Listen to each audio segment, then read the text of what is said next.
All right, guys. How's it going? Welcome to another Note to File Live. Uh, got some people set up here. Guest's already ready to go on. I'm excited about it. It feels like it's been a super long week already. I literally had a sponsor send 4 monitors at one time for 3 days on site. Craziest thing I've ever seen in my life. But anyways, I'm gonna jump right in. I'm hoping to, obviously hear whatever's on anybody's mind out there. Leave a comment. Feel free at any time.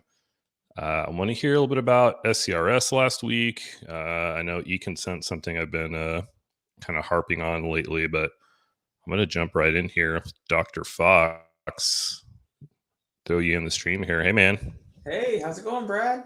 Good. How are you? Doing all right. Doing all right. Just recovering from a lot of travel over to Florida. Yeah, I don't know, man. I've realized I could never be a CRA. Traveling just like completely exhausts me. I just takes it out of me. Yeah, and Florida's a different culture. It was beautiful weather, but coming from the Midwest, going over to like Florida, where you breathe and you have to pay a fee, it gets pretty crazy. So Fair enough. Well, I mean, you're in Florida for SCRS, and is it your first one? Have you been to not the anything else? global one, not the global one. The global one, this is my first time, and everyone that I talk to say that this is a really good first one to be at. And record numbers, a lot of energy, a lot of people. Yeah, It was interesting. I know it was their 10-year anniversary kind of Mm-hmm. shindig there, so I'm sure that also made it maybe a little extra. Mm-hmm. So that's cool. I mean, what do you feel like? What'd you learn? What'd you take away? What was your kind of overall impression of Uh, SCRS? Overall, a couple of really interesting tidbits here and there. The site summit survey that came up at the very beginning, it was showing a lot of the very similar trends that we've been seeing over the past few years. I always pay attention to that, number of or percentage of sites who have 90 days cash on hand or less than 90 days cash on hand. It actually dropped a little bit. It actually went just slightly under 60 for the first time ever, which Hmm. we're going to the right direction. They also they took another measurement on AR, number of days in AR, and of course that's my big heart too. Is how long does it take us to get our money? And yeah, like average number of days of AR is well over 50 days, and so Wow. if you're like over that, then it's pretty crazy. And even a lot of the SCRS people said, if we're in healthcare and you saw this would be in a crisis right now. This is not good stuff. So surveys are great. Energy was great. Uh, Ironically, the DCT bubble was kind of like meh. It was kind of in the forums. They're still talking about DCT, but nowhere near what it used to be. And I know there was actually one interesting interaction between a sponsor and a site is like in one of the breakout sessions, and the this is getting kind of contentious. And the sponsor was literally like, okay, aside from money, what is wrong with DCTs? That was the question. Like, aside from money, what's wrong with this? And so it just turned into a whole, but time and time again, I think you're finding people, they're saying DCTs cost like quadruple what a standard trial is now. And I think the numbers are starting to go through, which it's kind of like it's good to be there when you need it. And we know we can do it in a pinch, but maybe it's not the gold standard that everyone was saying it was. And I think that, if when you see like a lot of the big decentralized companies that inflated during COVID and are now deflating, kind of changing their mind, we're seeing kind of that. Technology wise, I think the big theme was EMR scrubbers, big one. EMR scrubbers for recruitment. Give us the keys to your EMR. We'll give you some patients, and we'll take all your patient data and sell it. Yeah, That's I saw you make a post about that, and that's something I've been looking at, yeah. for a little while as well, and sort of wondering if there is, some backdoor shenanigans going on there. Oh well, I mean, look at the business model and look at how fast these guys are growing. I actually had a follow up to the conference just recently, and they were explaining their big EMR scrubber. This is what we do. This is how we help you. And I just looked at them. I said, when I bring this to the administration, they're going to ask me. They're going to want to know why we're not making the money. Why do we have to give you that money?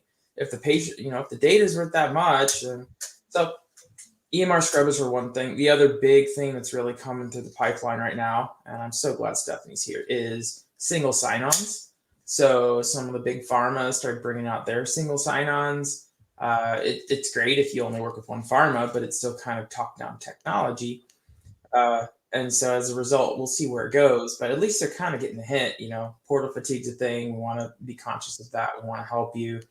Maybe we can compile all of our 17 logins into one single portal.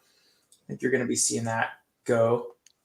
But overall, very good, very energetic summit. There were a lot of sparkles, a lot of chocolate bars. And I don't want to say anything else because I'm hoping someone else might want to be. Is anyone here who wants to speak? Yeah, no, for sure. Yeah, I was trying to get sort of I saw a lot of pictures and it's cool, but I always like to I want to hear a little bit about, a little more depth into, some of this stuff. I wasn't able to make it, unfortunately. But seems like there was certainly to your point, a lot of energy, if nothing else. Mm-hmm. It was, and it was really cool. Just sit there and talk to the sponsors because you don't get to do that a whole lot. I mean, I chaired a round table and there were sponsors in the whole table. And when we were talking about some of the conflicts of the site, they looked at me and said, I had no idea any of this was happening. And I said, well, look to your CRO friends. They don't let you know about it. They don't let me talk to you. And obviously they don't tell you. So, there's a break in communication here.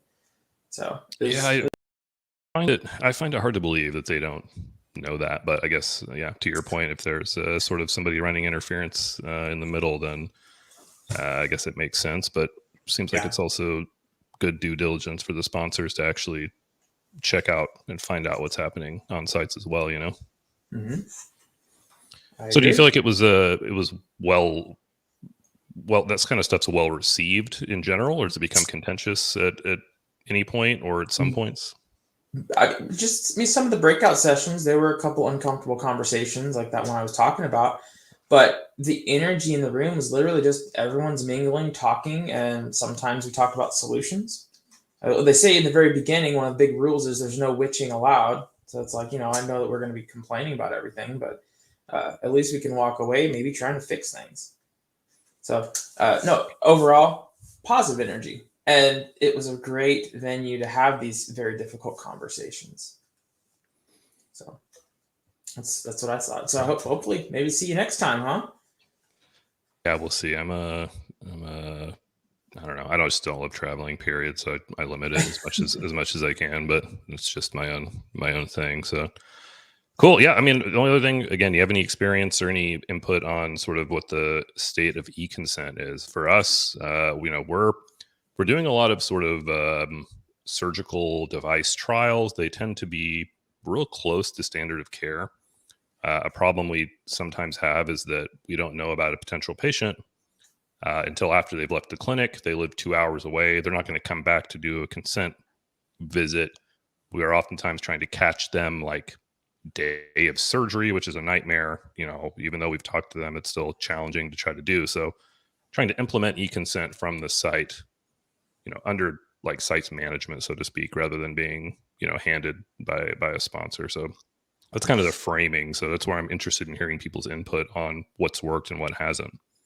Yeah. So a lot of the energy from at least the conference on e-consent revolved around just kind of like acceptance, and kind of what you're saying is similar to what a lot of the industry is saying. There's not as much of an adoption toward e-consent as we would have liked to see. I mean, the technology is there. The FDA has provided the green light. We have guidances on it. People have authored it. There's a new global GCP training consortium coming in 2023, and you better bet e-consent is going to be right up in front on that. So, I mean, we need to adopt it. And so now it's just a matter of asking ourselves why it's not happening. So maybe like, for example, from your perspective, from your site's perspective, that's kind of like a lot of the conversations that were coming through. What are the holdbacks? What are the walls or the barriers that we have to look at so that we can try to adopt this technology it is going to revolutionize research? It's just a matter of doing it. Sure. Well, and even like, we've got some willing sponsors at this point, so that's great. But now it's like, okay, well, what, how does the site like provide that through what, partnerships with what kind of vendors? I mean, I guess you can be as simple as, DocuSign's got 21 CFR 11, I believe, compliant service or whatever the case may be. So now I'm at the kind of the point of like weighing in on who's good, what makes sense, what fits in with good with the site workflow. Can we do it inside CTMS? Can we do it a whole separate vendor? That's kind of the stage. And as we've seen, there's like a ridiculous amount of vendors coming to the market now, which doesn't make it easy because nobody's out there saying this vendor's great and this one sucks. And it's kind of hard to tell. I agree. And that definitely causes some confusion. But the cool thing is, and so a lot of the people that I work with as well, it used to always be, oh, no, we don't want to do e-consent. We don't trust it. There's a lot of different things that do that. But just the fact that we're questioning it, saying, well, let's give it a try. We may actually be trying it on some of our earlier sites, some of the really easy studies, like, little blood draws, one and out, something like that. We might try to dip our toes in the water for e-consent just to understand the processes, to understand the challenges that we might have. Reconsents on long-term trials, you're going to have logistics behind that. We're going to have to, get all of our policies in place. But they said this about DCTs, and I don't know if that, DCT is the way of the future for research, but e-consent may actually have a little bit more traction on that. I think that you're going to see in 2023, it's going to become an accepted standard in many different ways for research. The people who adopt e-consent are going to be far more efficient. They're going to have higher enrollment rates. They're going to have save costs. It is going to happen, just like, the days of the healthcare, right? The EMRs and everything. That technology, and you've identified how efficient it's going to be. I think that we're all going to be like, yeah, let's do this. But just got to talk people into it. Yeah, I'm looking forward to that time. I guess, it's just where we are on the sort of adoption curve, so to speak. So it's fun times, interesting times. Yeah. All right, Daniel, anything else to weigh in before I boot you out and move on down my line here? Kick me out. I want to hear another person. Make sure and go check out Dr. Fox with Dan Sfera. I saw that drop this morning. I've only made it about halfway through just because my day's been insane, but cool conversation, and go check it out if you haven't already. I can't hit me up offline. There's something I'd like to talk to you about. Make your day a little crazier, right? Perfect. That's exactly what I need. Thanks, Brad. Shoot me a text. All right. Later, man. Bye. All right. Very cool. Always glad to hear from Dr. Fox. Next, Stephanie Abbott. Hello. How you doing? Good. How about yourself? Oh, I mean, I can't complain. I do anyway, but probably shouldn't. It's good. I guess give yourself a little brief introduction. I think it's the first time on for you, so tell the people a little bit about yourself. Okay. Well, thank you for having me.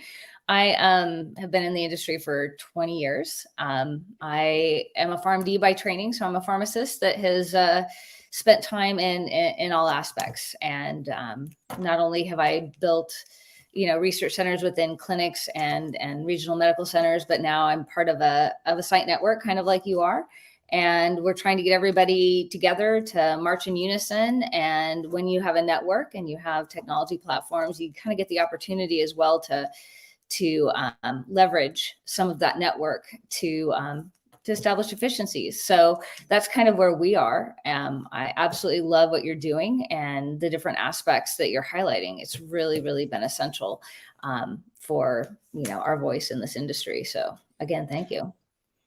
My pleasure. I don't know what else to be other than a pain in the ass. So it's just what I do. But yeah, I think it's really interesting because there's so many different like site models, and I guess different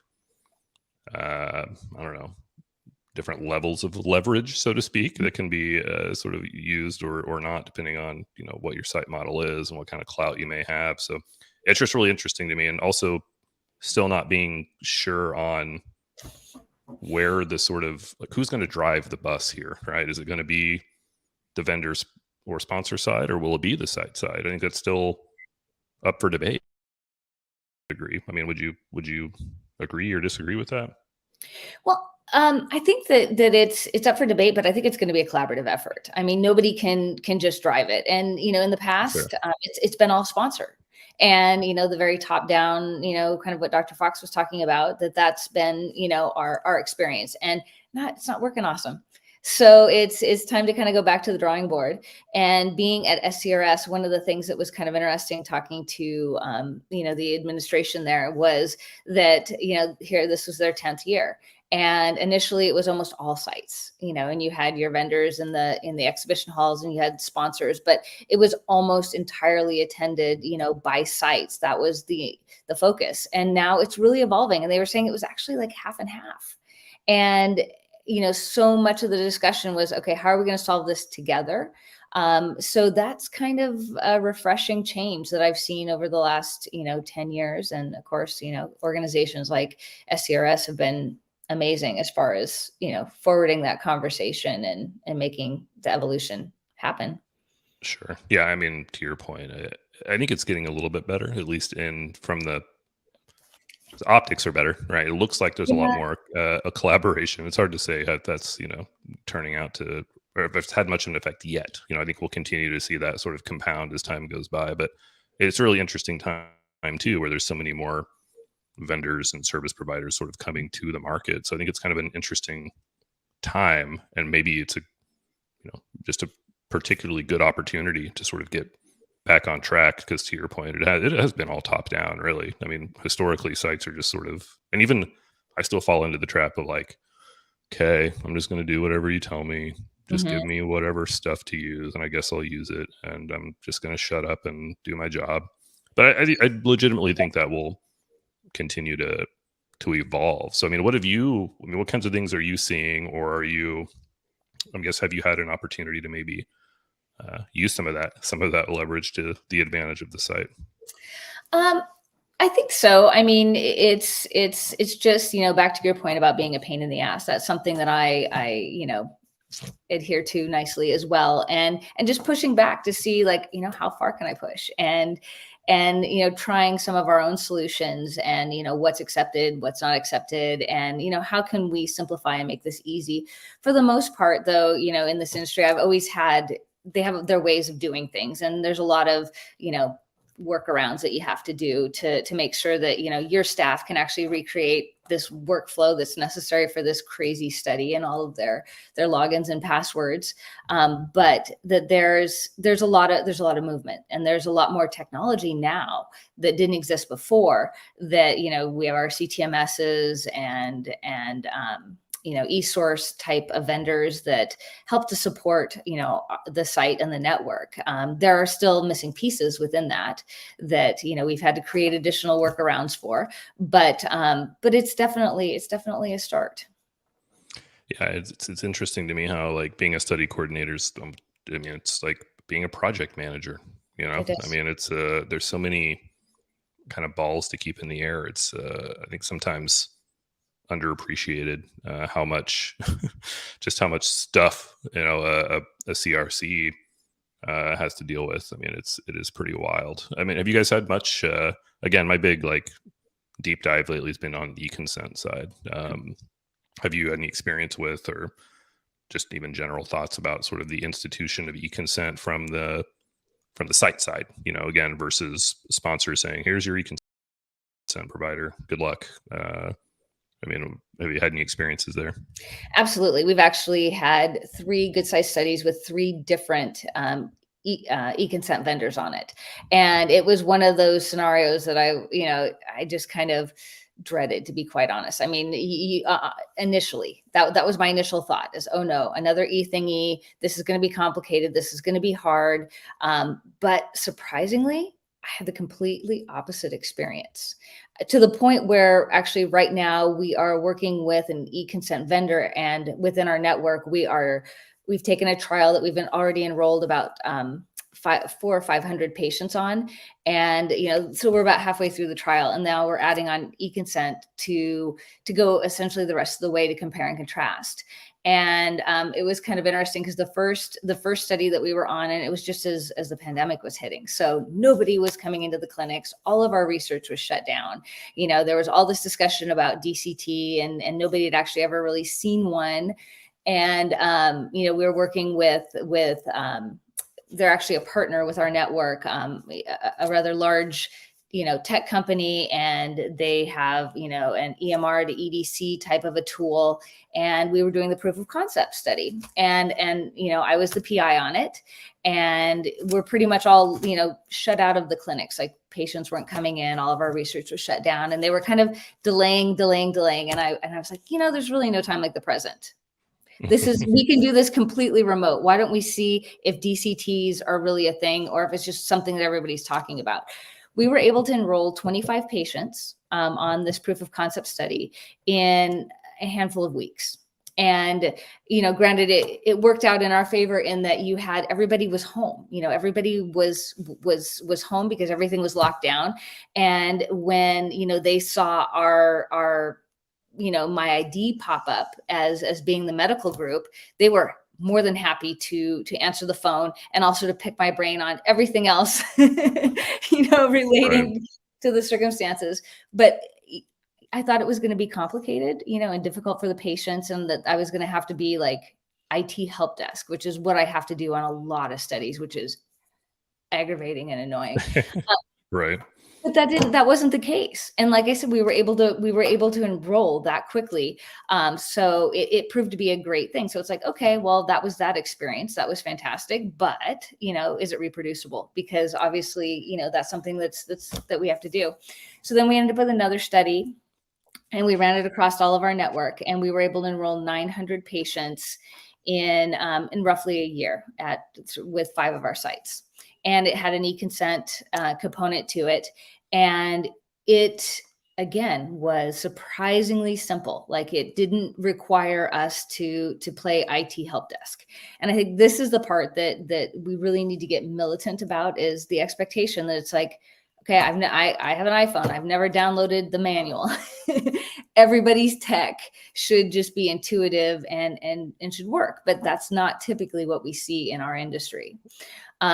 So with this particular study, it was kind of interesting. It was a biospecimen study in conjunction with a standard screening procedure. We had another study that had a paper consent that was another company that was looking at the same thing. We were running both protocols. You could enroll the same patient on both protocols because there's no investigational product involved in, checked it with both sponsors, IRB, making sure it's all good. So what was interesting is the patients that were already on the study with the eConsent would consent to the paper, but it was much harder to do it the other way around. And so the one with the eConsent actually drove enrollment on the other one. And then of course the one with the eConsent finished so much faster. So that study is actually still going like 8 months later, and no longer has the benefit of the other study to kind of help pull it along, which was kind of an interesting aspect. So that's another example of where it was extremely helpful. The coordinator. Yeah, and I think I know what studies you're talking about. I think we've worked on some of that stuff. So and I do think there are those studies especially have some things about them that specifically make them very well suited for eConsent. I don't know that I can say that about other types of studies, and we're sort of seeing. I want to, if it's okay, I don't want to cut you off, but you're getting some questions here on the side that I do want to pop up a little bit. Just from LinkedIn user. I don't know why it doesn't say the name, but do you find that eConsent are cost effective? So in this case, the eConsent was provided to us. So it was no specific cost to us. As far as the cost effectiveness of the trial, yes. I mean, it was hugely cost effective in that we were able to enroll quickly. The coordinators, which is why we're doing this secondary pilot with an eConsent vendor, is the coordinators were saying, I'm surprised at how much I liked it. And the patients that were e-consented would be in our office 30 minutes. The ones that weren't would be in an hour and a half. And so it was a significant burden on the staff in the office with patients that had paper consent as opposed to e-consent. So kind of interesting.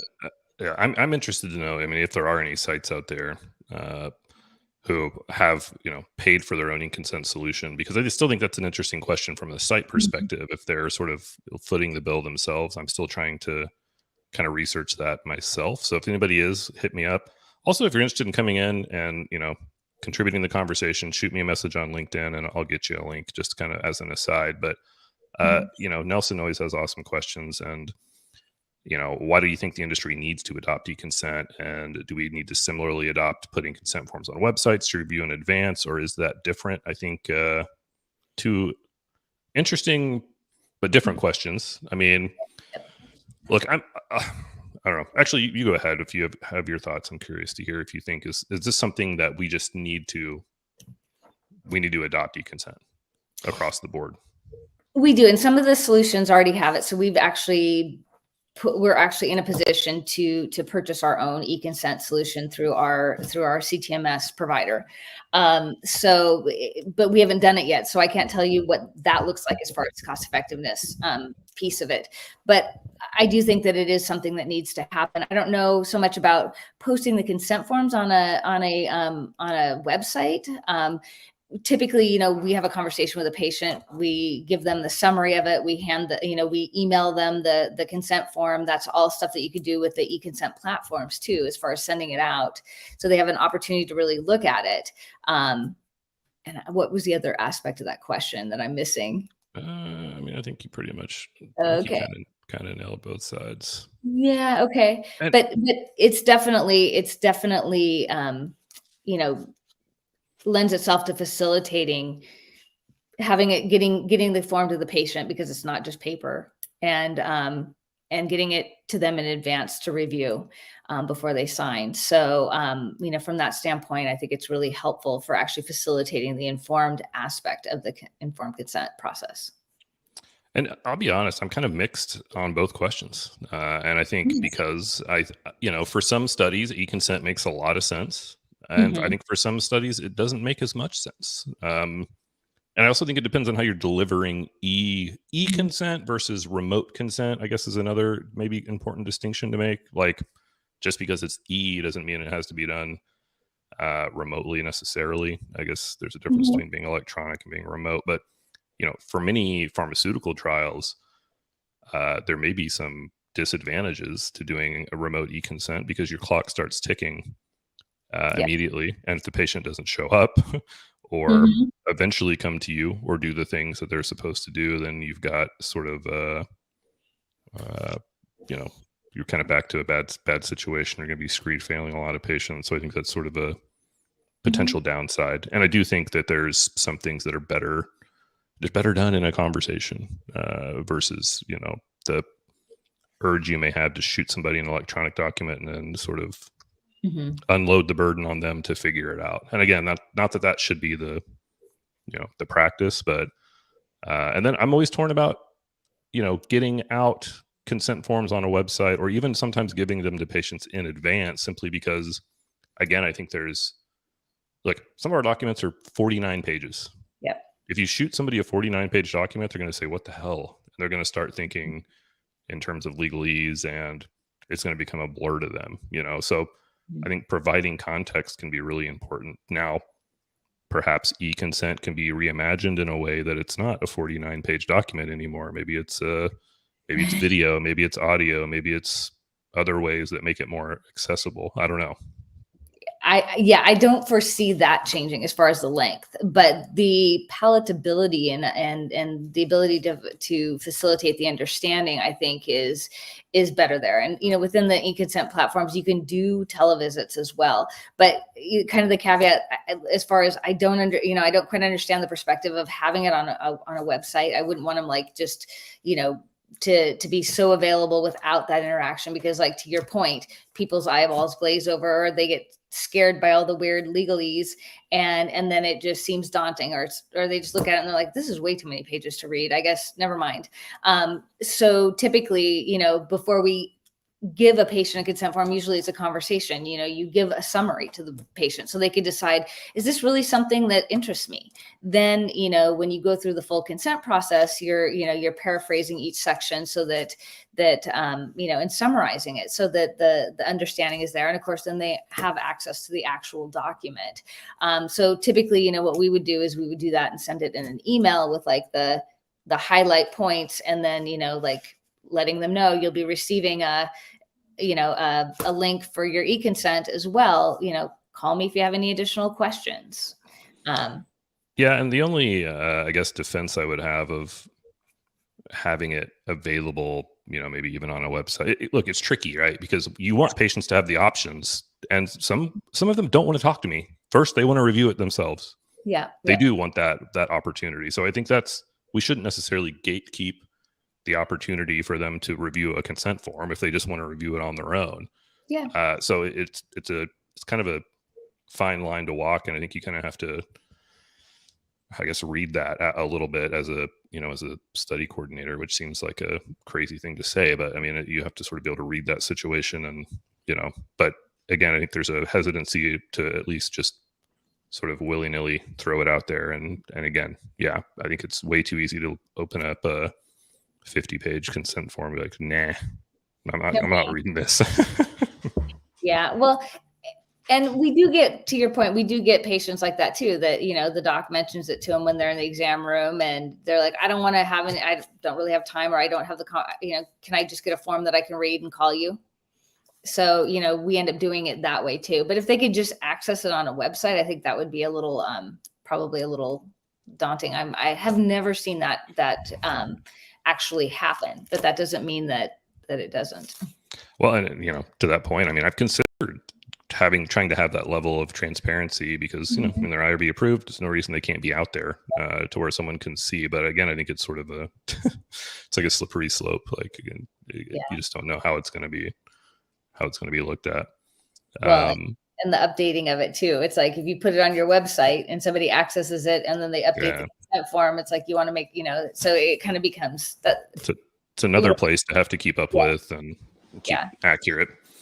Fair enough. Well, okay. Anything else? Oh, I mean, I thank you for hopping on. I'm going to probably boot you off here in a second and move on down the line, but I think we have a call right after this. So yeah. I think we do.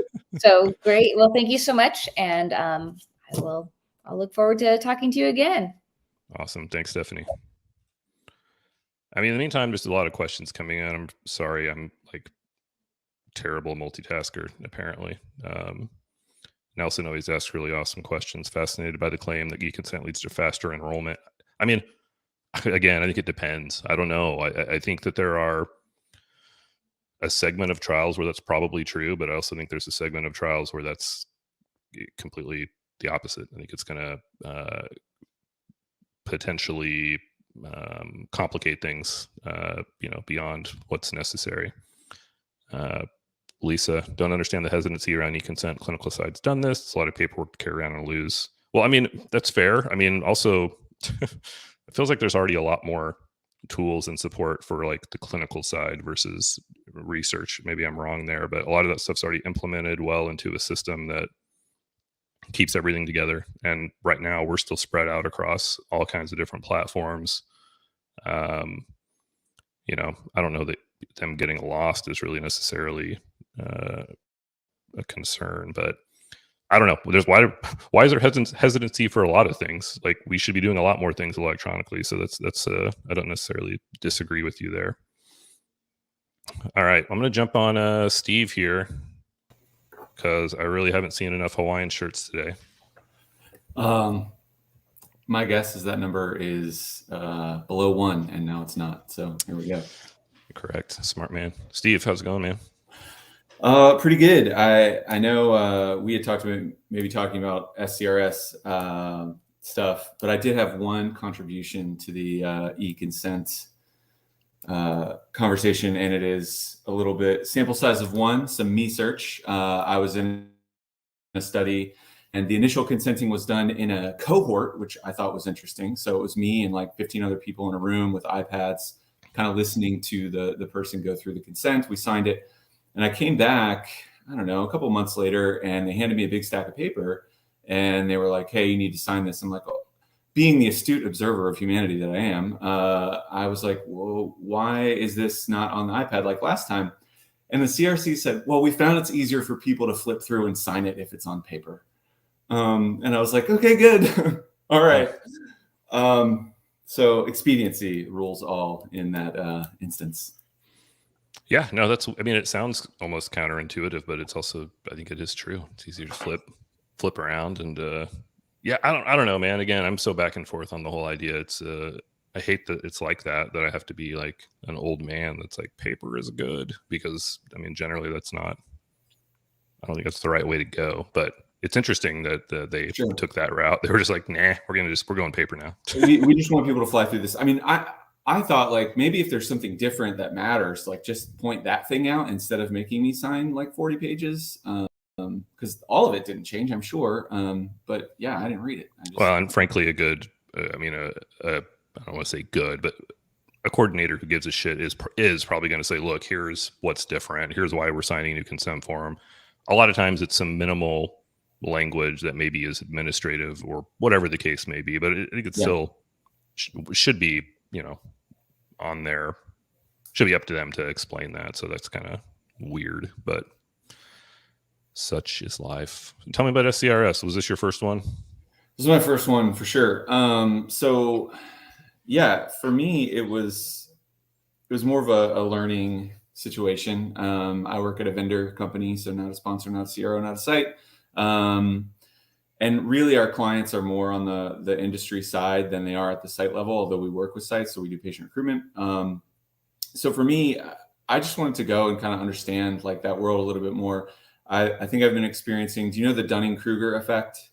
Basically, or you think like I'm going to say it like an idiot. So for anyone watching, when you're new to a field, you overrate your abilities because you don't know how much you don't know. And then you learn a little bit more and you're like, oh my God, I know nothing and I'm terrible at this. And then eventually you become an actual expert. So there's this weird curve of confidence versus competency. And I think after this, I've been in the industry for 3 years and feeling like, oh, I think I know some things. And now like just in my third year, I'm like, oh, wait a second, I don't know anything. So the very first session I was Googling like what a holdback was because people were talking about site budgets. And I was like, I don't know what this term is. So I'm like searching. I'm like, oh, they just get to keep some of the money. That seems dumb. Yeah, so, that's a thing. That's a thing. Yeah, Dr. Fox was on earlier talking about some of the general energy. Yes, agree. It felt very like well produced. Like I've been to some of these conferences that's just like a bunch of people standing around a box of bagels in like a sad hotel room, and so this was cool in a sense. Like it was produced. I felt like it was for the sites. Like I know a lot of the people who are pumping money into that are sponsors and CROs, but it felt like at least it's hard for me to know the intention behind the messaging, but the messaging was very much around like, we care about sites. We want you to have a voice. So I learned a lot. And yeah, I feel like I didn't know about like poaching. People were talking about poaching, like industry coming in and taking CRCs and CRAs and stuff. That was new to me. I didn't know why. I think I had some inclination, but a lot of sites like really don't like third-party recruitment, centralized recruitment vendors like us. And I think I just was like, okay, maybe they all are just terrible. And it's not that they're terrible. It's that they're maybe less concerned with the site finding people to enroll and more concerned with hitting their payment milestones. So yeah, it was just great for me personally. Yeah. I mean, if I had to guess, I mean, historically, a lot of the central recruitment campaigns have just been god awful. And I don't know whatever happened to Accurian, but that was like, they were the ones who seemed to get used for every study back in the day.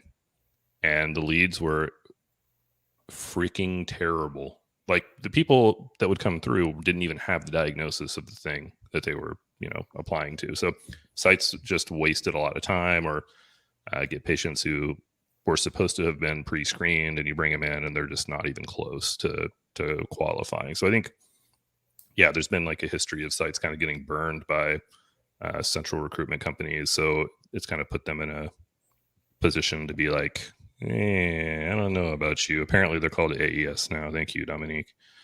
So yeah, I just know that was, my, and apparently they're still not particularly great. But anyways, yeah, that stuck with me for a long time, because that seemed to be, they had all the business back in the day. And eventually got to a point where the sites, I would have to just be like, no, I'm not doing this. I'm not going to do it. I mean, that's probably tough. Fair. I think now they're rolled up into PPD, which is rolled up into Thermo Fisher, and it's all just kind of a giant research conglomerate. But I know that they also have their own network of sites. And one of the things I like to ask at conferences, instead of like, where are you from, is what's your most controversial opinion? And usually you can get people to come out of their shell a little bit on that one. And I don't even care if it's related to the industry. Sometimes you just get some wild stuff. But one guy was like teeing off on them basically like shutting out small independent sites because they're not part of their network, and to the detriment of the study, and knowing that sponsors probably don't know about that or just don't care that much as long as it gets done. So he was obviously with an independent site and feeling a little miffed. I would have to think sponsors know that, because like there's like a lot of them that do that, right? Icon has, or there's Accelicare. I think they're owned by. I think that's IQVIA. I was okay. See, I can't keep up with all the freaking M&A, so it's insane that all these people keep buying each other and becoming more profitable. I don't understand how a CRO can run a site network without that being some sort of like at least perceived conflict.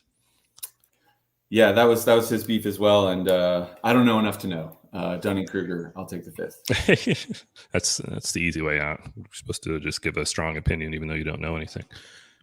Yeah, but you've also got IRBs who are buying and operating patient recruitment companies. So apparently conflicts of interest aren't. Nobody really gives a shit. Just make money, right?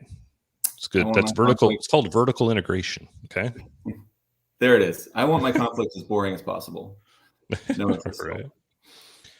Yeah. No, it's weird. That's interesting to me that I don't know, in case people don't know, I mean, I have my opinions about SCRS, but I do kind of regret not being able to have those conversations more with some of the site level people, because I think it's especially an interesting time for independent sites, to that guy's point, whoever that may have been, because you've got things like that going on, and then you've got these like crazy well-funded like integrated networks like Javara and Circuit Clinical and Eligo and whoever. And so like what's obviously you've still got academic medical centers, so what's happening to your independent, quote unquote independent sites and networks? I mean, I think that's kind of an interesting question. Yeah, for sure. I will say that conference, like by a mile, had the most distributed representation between sponsors, CROs, and sites. And so the conversations were really, really different. One thing I'll just pump up, because I thought it was cool, and it was probably the most encouraging thing I heard while I was there, was during their Site Tank presentation. Someone from UC Davis came on and said that they're basically piloting a CRC, like 2-year program that's like half classroom and half go into the clinic and shadow people, but they're specifically targeting it towards community college students to kind of get them to trained up and then maybe back into lower income areas or whatever. And I just thought it was super cool. Like, it's going gangbusters. They won the competition. It doesn't really have any direct application for us, but I think it's pretty standardized. So they were saying it could be rolled out really anywhere. Yeah, no, that is cool. And actually, not like I started out as like a bottom level research assistant, but there's a local community college who has a CRC program that was, again, from what I understanding at the time, one of the very few that existed, just a two-year program. And then, you go intern or extern, whatever the case may be, at a local site of some kind. I think it was even the first few years was funded, so like it was free. So people could go out there. Now, unfortunately, there's like nowhere to do research here, hardly in the middle of the country. But I think it's important to have more and better not educated but trained site level folks, because to your point, a lot of them get poached by CROs, and then you've ended up, I mean, we're sort of shooting ourselves in the foot by making the career opportunities at the site so limited that the best thing you can do is get out of the site as soon as possible and go work for a CRO, right? Right. The optimal path is to get enough experience that someone will hire you and double your salary.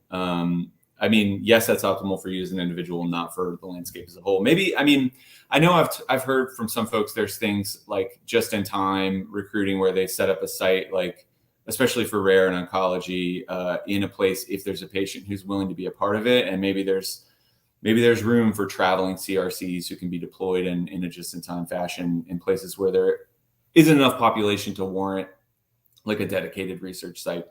I don't know. I'll leave it to some tech-funded startup. Right. Well, and Lisa, to your point, a lot of people don't even know about CRC roles. So more education about the role is great. I mean, I don't disagree. I still feel like there's it's sort of, unfortunately, it's just so unbalanced. I mean, if I was, I don't like to travel. Frankly, if I don't have the I don't know, I don't have it in me to be like a CRA. I just couldn't do the job. I would jump off of a bridge, I think. But for people who, want to continue to climb the ladder, so to speak, that's really the only thing to do. I mean, it's just, unfortunately, there's an imbalance there. I don't know how to fix that. I don't know how to make working at a site more attractive, other than, frankly, just keep paying them more money. But obviously, we know how sites are under a lot of financial pressure. So again, you sort of get this self-fulfilling prophecy. So people get out as soon as humanly possible. Yeah. My wife has worked in public health and at nonprofit places. She's a nurse practitioner with a focus in HIV/AIDS and infectious disease. So like, she just constantly laments, like, yes, the quality of our staff will always be slightly less than the quality of like hospitals or well-funded private clinics, because we're just frankly paying less. And so you get some people who are good and are in it for the love, like they care about the patient population. And then you get a bunch of like B- people who got rejected for jobs at those other higher paying institutions. And I think, outside of like the Bill and Melinda Gates Foundation, deciding to subsidize clinical research at that level, like, what can we do? I don't know. Yeah, I don't know. It'll be interesting to see. I mean, I think they're, I don't know. Again, I get real mixed about it, because I think there could be, I mean, there's no reason sites have to be, sort of the bottom of the totem pole, so to speak. I mean, I think they're, whether that means, maybe it does mean more consolidation to the point to where, sites can call the shots more because there's just more leverage there, even though, of course, I still love I'm an independent site and I don't ever want to sell, but maybe there's some power and more consolidation. I don't know. I guess we'll see as things go forward. Are you hitting up any more conferences this season? Yeah. So I got one more before the end of the year. I'm going to CNS, which we ignored at first because we thought it was central nervous system stuff, very specific. But apparently it's just not terrible if you're like the head of CNS conference listening, but it stands for Collaborating for Novel Solutions. I think they started out as a central nervous system, and then they like rebranded and changed. And so they kept the acronym, but they kept the CNS, but changed what it stood for. I may be wrong. Okay. That's my understanding. Sleuths of the internet, please respond. It's a backronym then in that case. Yeah. So I'm going down there. It's good portmanteau. Yeah. Apparently it's pretty good. I don't love like traveling away from my family, but I do like being in a room full of people, mainly because we work remote. So I'm in a room by myself all day. And just hearing folks, like, people are really smart. I sat at a lunch where this one guy who worked on NASH studies was telling two other site directors how to negotiate that they could keep the core biopsy on liver samples so they could use those patients in other studies down the road. And the guy was like, I didn't even know you could do that. So it was just really cool to hear people talking at a high level and sharing information. I really dig that. Plus, I can bring back stuffed animals and things for my kids. Nice. Yeah, you can't Yeah. come back without something in hand. No, Yes. I'm with you. I do appreciate that about it, that you get such a diversity of thought, and for whatever reason, it seems like outside of those sites don't always talk as well as they should, because there's a lot we could do better with more of those conversations. So Yeah. well, very cool. Anything else before I boot you out of here? No, good, man. Thanks for bringing me on. My pleasure. All right. Well, I think we're about at the end of our hour or so here. If anybody else wants to jump in with some comments at the end, feel free. I see you there, Dr. Fox. You want to jump back on for a second?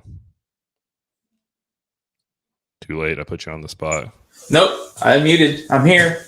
No, I love great guests, and I think that they were all spot on. Overall, SCRS was a good experience. It was a great first time. Got a pretty high bar to meet next year. I know they have a new tech one coming in June, I think. But the big one though is oncology. Last May they said that 50% of all research by 2030 is going to be oncology, and I wouldn't be surprised. It's just growing exponentially.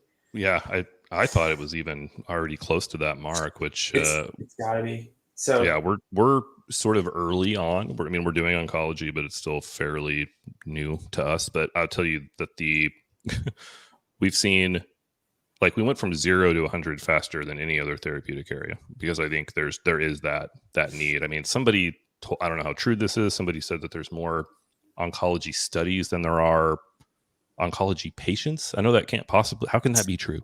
well, that's where just in time started coming in. So they're literally, because of all the diversity and the mutations of the tumors and what you're trying to do, they're literally, there's going to be a time where they're going to have a trial for every patient coming in with oncology, because they try to, it goes back to tailored medicine, especially with like a lot of the CAR Ts and a lot of the technologies that they're doing. So on that note, if you are getting into oncology, I would hit up their oncology summit if you could afford it. That was the first one I went to. And it was funny because they were actually going by lanyards, right? So the sites had blue lanyards, and then there were orange lanyards for like CROs and vendors and the different lanyards. The blue lanyards, there were literally like 13 of them at the whole conference. Everyone else was a vendor. And it's like the stuff that they offered at that oncology summit, where it was just perfect for anyone who's trying to get into oncology. If I'll ask SCRS for my check later. They give me my plug, but no, seriously, it was very beneficial to go to an oncology specific summit, especially since oncology is growing in this industry as a majority. So yeah, that's good, and I'm honestly, I'll probably take that advice, especially since it's a new therapeutic area for us. It's a whole new world I'm learning. Yep. So I think it was scheduled in January last year, but something happened, maybe like storms or something. They rescheduled it to May. I don't know when it is, but I guess I got to pay attention. If it's in January, we got to get flights in. But no, seriously, maybe you'll be there. Why not? I'd love to see you there. All right. Well, I feel like I have to now. You've really forced my hand. All right. Well, very cool. Anything else on your mind before we got 5 minutes or so? Feel free. Take advantage. Gosh. Minutes with Brad Hyde. So did you saw Dan's video? Yeah, I think like I said, I only got about halfway through, I think. Okay. Well, you didn't hit the spoiler alert. So they were talking about doing maybe a conference with some of the LinkedIn influencers at the end. Maybe we could have a meetup sometime. I would love to see. Yeah, I would love to see something like that go down. Yeah. Just something that I don't know. Something that's well, I don't even know how to say it, but I think people working on the ground and really, really well tapped into what's going on at the specific site level. I would love to see that and be a part of it in any way that I can, for sure. Yeah. And I think even us who, we try to be very vocal, there's some things that we're just not going to put on electronically. There's things that we're going through right now that I think that it'd just be better off to talk in person. Sure. Yeah. Well, and look, there's a lot I don't know. I mean, I'm still it's cool that we're seeing more like interaction between, you know, a lot of us who are being more vocal on here. But even then, like, I live in a fairly small world, you know, so there's a lot that I haven't considered or seen or known. So the more we can all, you know, take advantage of each other's experience, the better off, you know, we can all be. Mm-hmm. I agree. Someone actually said that it's a new generation of clinical researchers. Someone called them like the pharmaceutical dinosaurs. Some of those people who were kind of the old way, kind of keep your cards to your chest. It's competition. Everyone's against each other. And I mean, you can blame the millennials. You blame everything else on the millennials. But for some reason, clinical research is turning into much more of a consortium. Yeah. No, it's true. I think it's been, it's encouraging. It's a really encouraging time where, again, more people aren't afraid to come out and say stuff because, yeah, it's been, even still, I think there are still a lot of people who are afraid to share, and they still have this sort of scarcity mindset of like, oh, someone else knows about it, then, you know, it somehow harms me, which is not true. You know, again, we can all benefit. Yeah. So on that note, I appreciate the invite, Brad, and great job. We'll talk about collaborations later. Yeah, hit me up. Thanks everyone who came on, Dr. Fox, Stephanie Abbott, Steve Wimmer. I really appreciate everybody. So, you know, like, subscribe, comment, tell a friend, whatever. You know, I really hope that we can help use my awkward platform to just continue to, again, share best practices and sort of talk through this stuff in a very practical way. So I really appreciate everybody who tuned in today, and until next time.